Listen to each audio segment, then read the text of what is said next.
Take a farmer, a photographer, and a teenage girl, buy a bus, add a dog, and let the adventure begin. Good morning and welcome to O'Neill's on the Run Life in a Bus. It is season 2, episode 6, and we are going from Stroud onwards. I have Ali with me again today. Yep. Tom is working and we forgot it was Thursday, so we might be coming to you about 10 minutes late today. So last week we done Fingal Bay, Clarence River and Stroud, and this week we're picking up from STround Showgrounds. Yep, well, we're currently at Clarence at the moment, so it's a bit of a full circle. Yeah, this week we moved from Fishing Point after 3.5 months there on lovely Lake Mac. It's autumn, time to move. It's moved back to Clarence River today, at Clarence Town on the Williams River. And it's quite nice to be inland in the misty mornings. Yeah, and it's a bit cold though. The whip birds singing in the morning to wake us up. It's been quite lovely. So yeah, I think we'll stay here for maybe 10 days, see how we go. Well, Tom finishes up his work, so he's a bit closer to the job site he's been working on. So. And I go over to Europe, so we're closer to Sydney where I fly out. No, we're further away from Sydney than Fishing Point. But we're still close to getting to Sydney for Europe next week. Okay, so we left Stroud and we'd had a phone call to say we'd been offered a job up in Bowen for the tomato harvest driving tractors, and they needed us there in 2 weeks. So 2,000 Ks, 2 weeks. Normally in a car, not a problem. In a bus, bit of a different story. But we had the 2 weeks to get up there. So instead of just dawdling around the Hunter Valley and the Central Coast, we decided it was actually time to hotfoot north. So we started moving with a bit more purpose. Yeah, a bit more impulsion. Yeah, a bit more impulsion. We went from Stroud to Maitland Showgrounds, which was 37 kilometres, and we went across the back way to through Morpeth on the way. And when we got to Maitland, we stayed at the showgrounds there. It's $25 per night on power. Yeah. And we are a big rig, and we did get over the bridges at Morpeth, but they are quite narrow.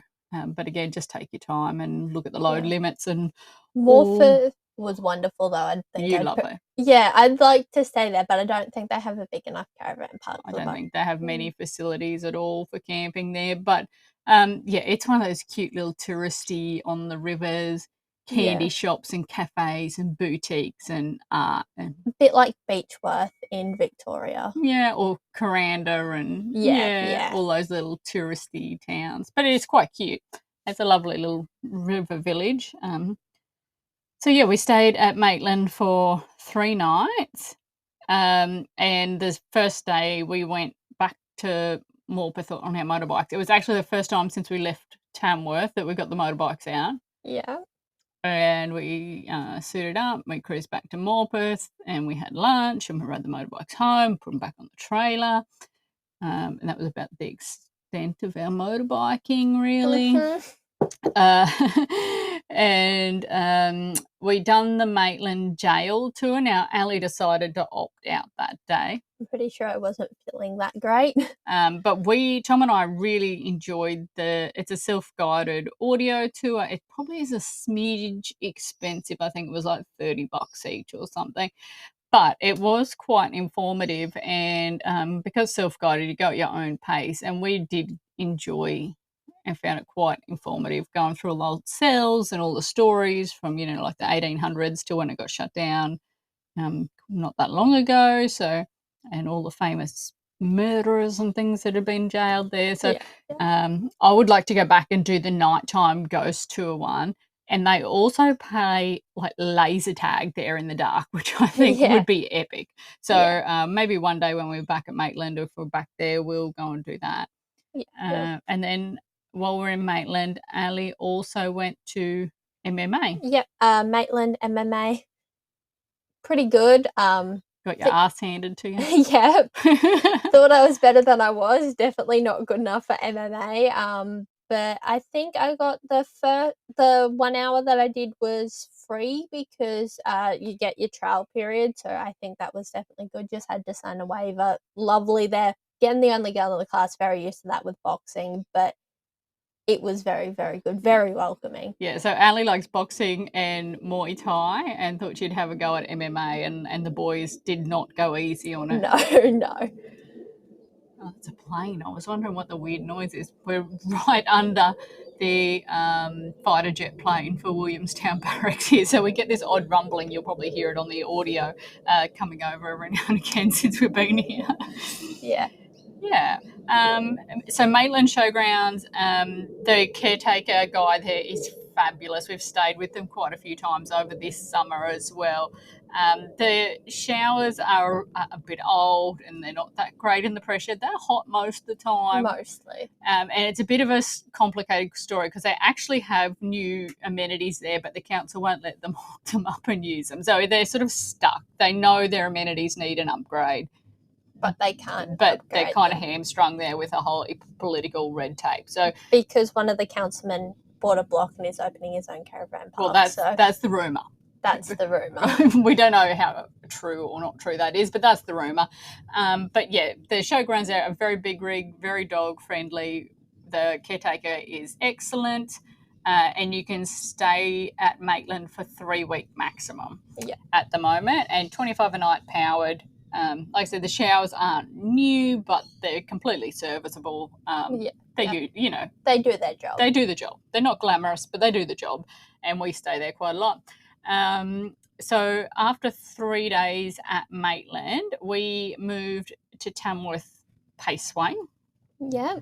And again, heading north. So 268 kilometres, which is a bigger day now than we usually do, but at the time that was easy. Well, that would have been half a trip on a usual Saturday when we were still at Loma, Yeah. And we stopped at Willow Tree for lunch. Willow Tree is a great little touristy village. We've said it before. Yeah, there's the little cafe, I want to say, it's called the Pantry. Pantry, and it's like this little grocery, and it is amazing. The food's great, the service is immaculate, and they sell all these little bougie boutique local jams and biscuits and gin and bread and all sorts of wonderful little locally produced things. And the Greys, which is a top-notch restaurant across at the pub, and the park there where you plenty of room to pull a big bus over and stretch your legs and things. Yeah, definitely worth the stop. Yeah. We went on to Tamworth Paceway. It used to be Tamworth Showgrounds, but it's now just a trotting track facility. So it is a working horse facility. Keep that in mind. Yeah. Oh no, that's not. Never mind. It is a working horse facility. So there are going to be horses. There's going to be horse poo. There is going to be dust. Yeah. You do have to keep your dogs on a leash because there is horses working. So you've got to keep that in mind. It's $30 per night powered, and it's a pretty good space. It is in the industrial centre of Tamworth. Yeah. It's not really a walk to the main street. No. It's a taxi or a car. And I'd probably say you're on a little bit of Coldale, which is a bit rougher part of town, but you're not close enough to be actually in the danger zone. Yeah, so Tamworth has some pretty questionable crime lately, a lot of youth crime, a lot of cars being stolen. The Paceway is secure, big chain link fence all around it. And it's just I'd say probably a couple of blocks back from that. Yeah. But yeah. It's in the industrial area, which is next to the notoriously bad suburb of Coldale. Yeah. But it's quite good. Just make sure you lock your stuff. So. Yeah, just be cautious, responsible. Yeah. Lock up everything there. And that's probably Tamworth in general at the moment. It is, like we say, our hometown. We've been there for 7.5 years before we hit the road, but the youth crime is really significant. Yeah. And it is getting more significant. Yeah. Yeah. So while we're in Tamworth, we caught up with our Tamworth family and friends. Yeah. And Ali went and had a boxing lesson. Yeah. So there was a little boxing place that Dad sourced out that was just on the edge of the showground. really nice, really wonderful, really, got me back into boxing again. So, Yeah. yeah. They liked you. They said you are a natural. Yeah. And I had my first proper run-in with entitled twat? old twat, entitled old bicky dipping bastards. That's the polite word I'm going to call them. I called them much, much worse on the sick day. We were all set up on our sites, and as you all know in showgrounds, it's pick your own sort of. You're given an Yeah, area yeah. and you pick your own spot, and we had miles of parking all around us. But the entitled old bicky dippers decided they were going to park very, very close to us. Yeah, so there was probably like 3 cars together, and they decided that they'd park like right next to our site, and there was huge amount of space. Yeah, they're those ones that are like afraid of the dark or the boogeyman or something, so they got to park close to someone else. And my go-to defense for that is to blast Snoop Dogg and Eminem and sit out with a beer and be a bit rowdy and sing along. But it didn't deter these guys. They were going to Yeah. park right on top of us. And they also, one particular lot, couldn't back onto their side Yep. because I don't know they've ever towed a caravan in their life or something. And one of those huge 3-axle caravans. Yeah, and he couldn't back on to the site. So to get on his site, he drove through our site. He missed the back of our bus by less than an inch. Yeah. And then when I told him off for driving over our hoses and through our site and almost clipping us, he said, I've been driving since before you were born and you don't need to tell me what to do. I have eyes, blah, blah, blah, blah, big old entitled rant. And I tell you what, those people give their whole generation Yeah, bad rap. a bad rap. The carry on. You didn't need to park there. You didn't need to drive over my hose. You didn't need to drive so close to my bus and then carry on like I'm at fault. Yeah, like you simply could have chosen another site rather than like, oh yeah, I can't make it. I will just not drive right beside your bus and turn and nearly hit the big metal wall or the bus because yeah, brain cells. Yeah, and there is a generation and I'm going to be a bit stereotypical because I've met lovely people in this generation, but the entitled old shits that range from 65 to 75, freshly retired, never towed a box trailer, and think the world owes them everything. They are the ones that ruin it for everyone. They're ruining the free camping. They let their sullage out. They leave their rubbish behind. They leave their entitled little yappy dogs off lead.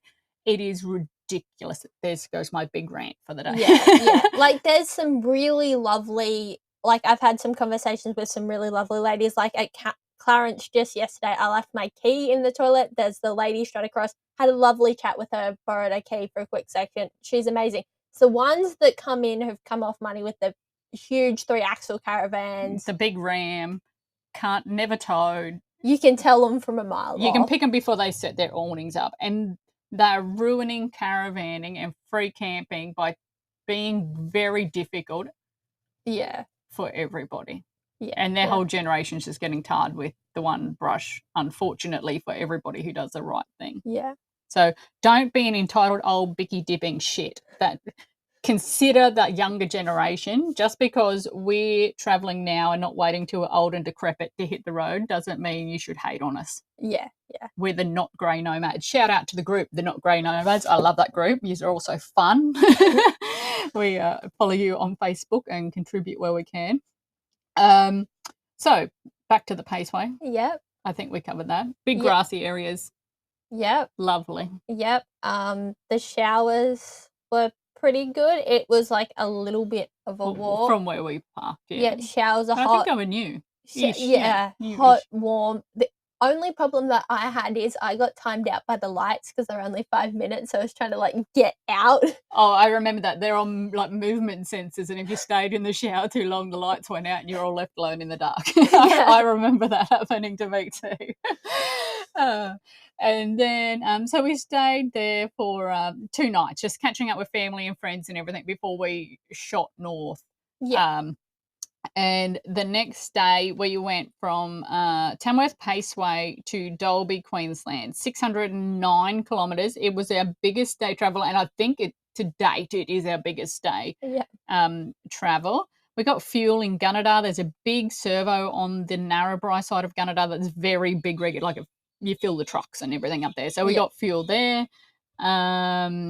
What else did we do? And we had morning tea in Narrabri. Narrabri's got a great bakery, Watson's. We always stop at Watson's when we go through Narrabri. I think we've stopped at Watson's since like we've been going to Dalby, which is since 2002 when Yeah. we moved south. Yeah, so we always stop at Watson's Bakery in Narrabri, grab a pie, big chicken salad sandwiches, best chicken salad sandwiches, they're fabulous. And then from Narrabri, we poddled on and we made it to the little crossroad town of Mooney. And we pulled up there to get a drink and stretch our legs. And who did we bump into but the Addard family from Tamworth? Yeah. Also on their way north Yeah. in their caravan. So it was great to catch up with those guys, Kevin and Melinda. And then we caught up with them again in Bowen. Yeah. But it's a small world when you start travelling. And then we got round to Dalby, my hometown, and we pulled into my parents' driveway and they were not home. Yep, they're at Gympie. Visiting my sister and her family. But Dalby's a lovely little country town. Well, it's not as a little country town as it used to be. Yeah. But my neighbour has been my neighbour for like 35 years. So when we pulled in and we backed in and we realised no one's home, the neighbour comes over and realise who's parked in the driveway and ask, do we need the spare key to let ourselves in? And so it's got that lovely little country town vibes. Especially now that most of the mining's withdrawn and it's gone back.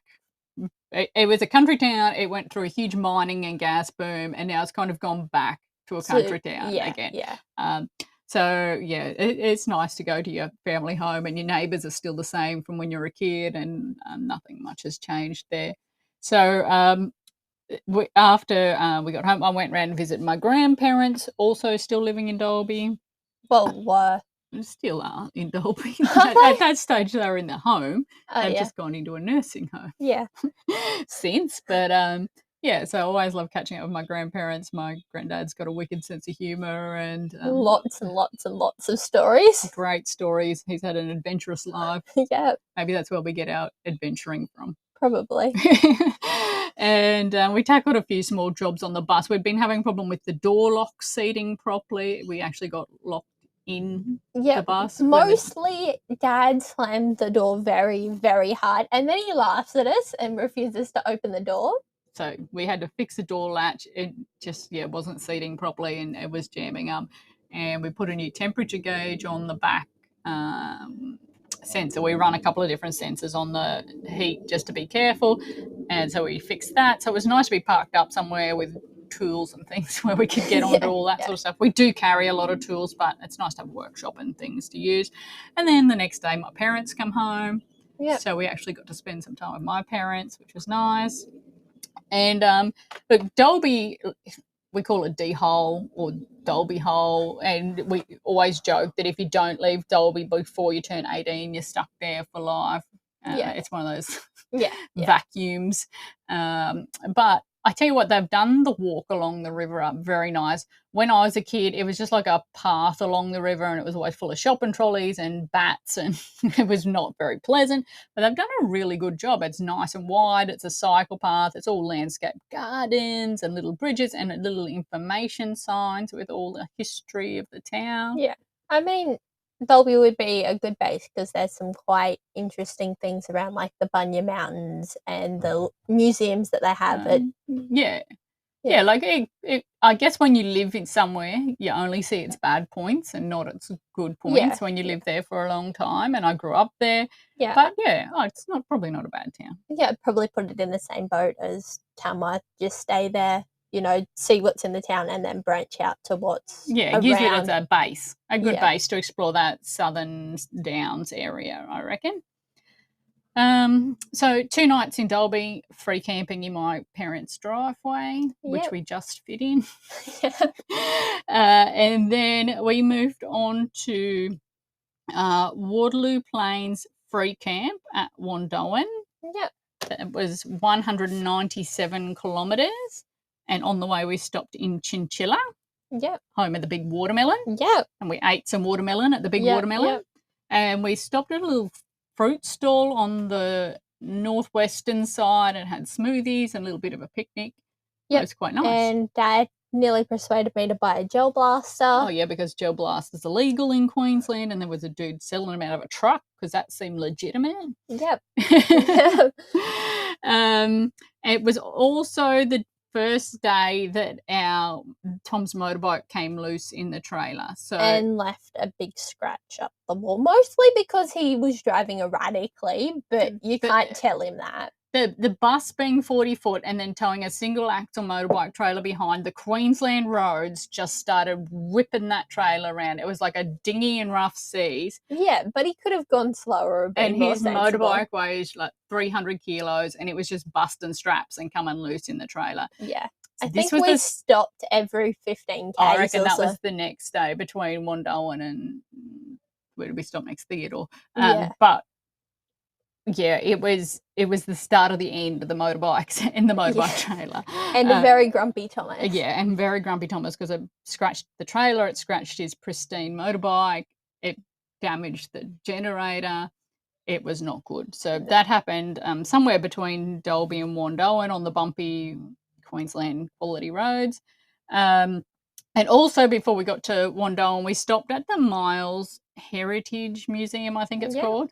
It is fabulous. It is very, very good. One of the best museums. Yeah, I think it's very good. Like, it's a whole town. Yeah, yeah. It's a whole little town with Ali's spooky figurines. Oh, God. The figurines freak her out. Beside the dolls, it's pretty good. And, like, they've actually gotten buildings and restored them from, like, all over the Western Downs. And yeah, it's a very good museum. We really enjoyed it, and it's definitely worth the stop there. And it's dog-friendly, so you can take your dog in the museum. And it was fairly cheap to get in. I don't think it was expensive. No, I think it was pretty good. I think it was like maybe only gold coin. It could have been like less than $10 like per person. Yeah, I think so. Yeah. And then we went to Wandoan. We finally got to Wandoan and we stopped at the Waterloo Plains free camp, which is up near the football grounds. It's fabulous. A big lagoon, bougainvilleas, clean amenities, hot showers, all free. Yeah, yeah. Fabulous, fabulous spot. It was beautiful. It was a really lovely free camp. And while we were there, we had a walk around Wandoan, and there's a couple of nice silo arts there and a war memorial park and Mick, the blue heeler statue. So we had Mumbles had to have a pose with Mick. Mick saved his owner's life. Mumbles would probably just wait for us to die and eat us for lunch. Yep. I reckon. And Tom invented parkour, which is very ongoing and is a command word now. Actually, if you tell her parkour, she jumps up on anything. So parkour is like parkour, where people do obstacles and like jump from roof to roof. Parkour is parkour for dogs. Yeah, and it happens in skate parks and everywhere. You see Tom and Mim doing parkour. Yeah, like the other day she tried to jump up on one of those big slanted sides and like slid down and Dad's struggling to catch her. Yeah, and then she jumped on like a diamond shaped log which she couldn't balance on and she fell off. But blue heelers are indestructible and they love stuff like that. So yeah. But I think that's us. Yep. I think so. We might get to publish on time here, maybe. We'll be very close. Yeah, well, you got 10 minutes. Next week, we will continue our blast north.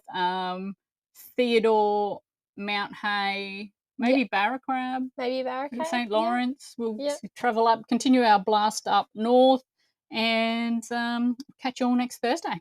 Maybe we'll have to have Tom back because Ali will be in Europe. Woo! You can't talk about Mount Hay without me. Yeah, well, you won't be here to talk about Mount Hay. So we'll have to talk about Mount Hay without you.